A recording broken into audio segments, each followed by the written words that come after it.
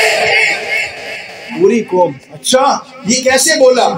سامری نے کہا اے خدائے تائیں گلا کر رہے ہیں, یہ خدا ہے تمہارا. اور موسیٰ علیہ السلام تانوں برگلا کے چلے گئے نے 40 راتاں واسطے. اصل خدا ہے اے تواڈا جڑا تواڈے نال ہن گلاں نہیں کرے گا تے تواڈے مسئلے بھی سیٹ کرے گا. اچھا بچڑا بولا, پوری قوم نے اسے سمجھ لیا, خدا سمجھ لیا. صرف کس کمال سے کہ وہ بولا.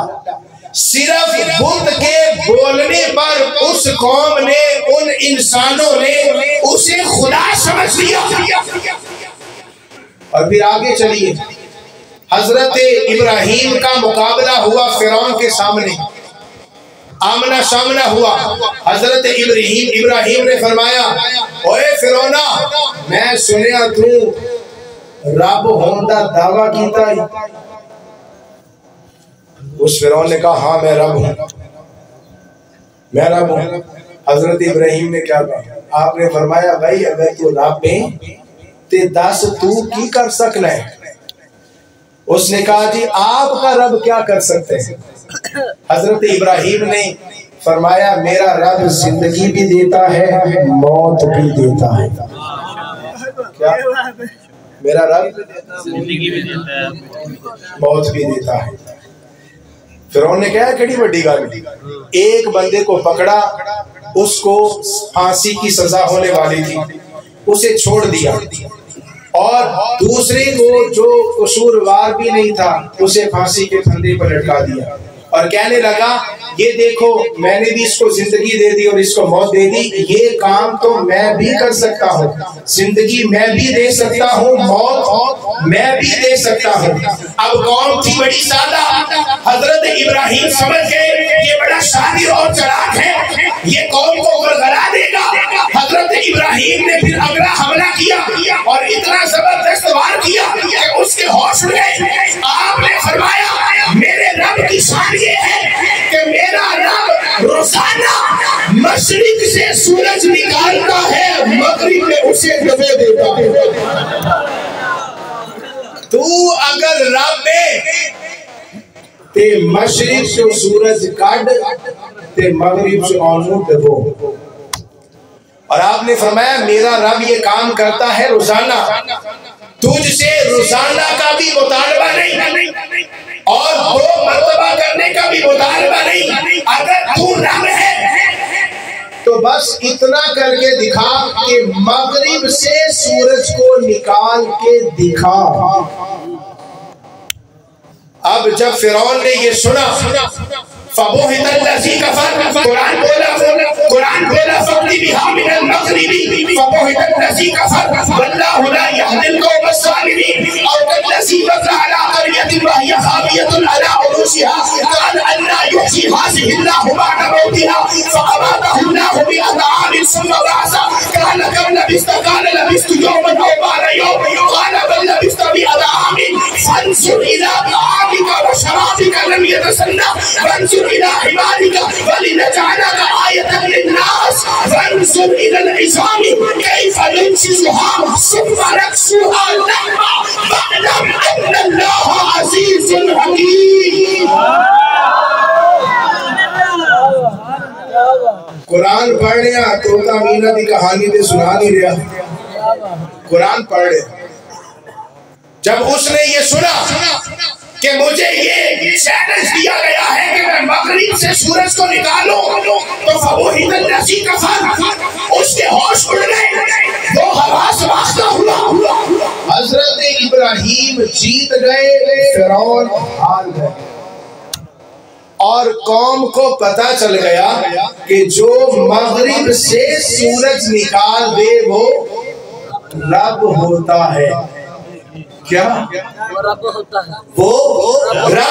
ہے۔ دوستان مکرم، اب آئیے اسی نقطے کی جانب کہ میرے آقا نے ان سب کے سامنے کہا جن کے سامنے مصطفیٰ کا بچپن بھی تھا، جوانی بھی تھی، ولادت بھی تھی، خاندان بھی ان کے سامنے، گھرانہ بھی سب کے سامنے، لیکن پھر بھی میرے آقا نے فرمایا میں بشر ہونے میں تمہارے طرح ہوں۔ یہ اس لیے فرمایا کہ پچھلی امتوں کے لوگ انسانوں میں کمال دیکھ کر انہیں رب بنا بیٹھے تھے، پچھلی امتوں کے لوگ بتوں کو خدا بنا بیٹھے تھے، پچھلی امتوں کے لوگوں نے حضرت عیسیٰ کو بھی خدا مان لیا تھا، صرف 4 معجزوں کی وجہ سے کہ مردوں کو زندہ کرتے ہیں، کوڑ کے مریضوں کو شفا دیتے ہیں، یہ معجزات تھے حضرت عیسیٰ کے، لیکن عیسائیوں نے انہیں خدا سمجھ لیا۔ تو آقا اسلام نے ان سے اس لیے کہا کہ میں بشر ہونے میں تمہارے طرح ہوں، کہ کہیں لوگ میرے معجزات دیکھ کر بھی مجھے خدا نہ سمجھ بیٹھے، کہیں مصطفیٰ کے کثیر معجزات دیکھ کر میرے آقا کے معجزات لا تعداد لا محدود، میرے آقا کے معجزات بے شمار۔ اور صوفیاء نے تو یہاں تک لکھا کہ حضور علیہ السلام کی شان بس یہ نہیں کہ میرے آقا بشریت کے لباس میں آئے یا میرے آقا نورانیت میں آئے، فرمایا یہ بھی شان مصطفیٰ حق ہے، یہ ہے بشریت مصطفیٰ کی شان کہ حضور بشر بن کے آئے، اور اس طرف نورانیت مصطفیٰ کہ جب کب بھی نہیں تھا تب بھی مصطفیٰ کا نور مبارک تھا۔ صرف یہ شان نہیں ہے، صوفیاء نے لکھا ذرا شب معراج کو بھی دیکھ لو، لوگوں اپنی نگاہیں اٹھاؤ، بیت المقدس کی سرزمین دیکھو، وہ بیت المقدس کی سرزمین، وہ مسجد اقصیٰ کا منظر، ارے ذرا نگاہ اٹھا کے دیکھو کہ جب بشریت بھی پیچھے رہ گئی شان مصطفیٰ اوپر جا رہی، جب نورانیت مصطفیٰ بھی پیچھے رہ گئی، اور ایک مقام ایسا آیا جہاں نوریوں کا سردار بھی پیچھے رہ گیا، شان مصطفیٰ آگے جا رہی ہے، تو معراج مصطفیٰ نے لوگوں کو پیغام دے دیا، ارے لوگوں بشریت مصطفیٰ حق ہے، نورانیت مصطفیٰ حق ہے، لیکن اس سے بھی آگے دیکھ لینا، حضور وہاں پہنچ گئے جہاں نہ کوئی بشر پہنچ سکا، نہ ملک نہ فرشتہ۔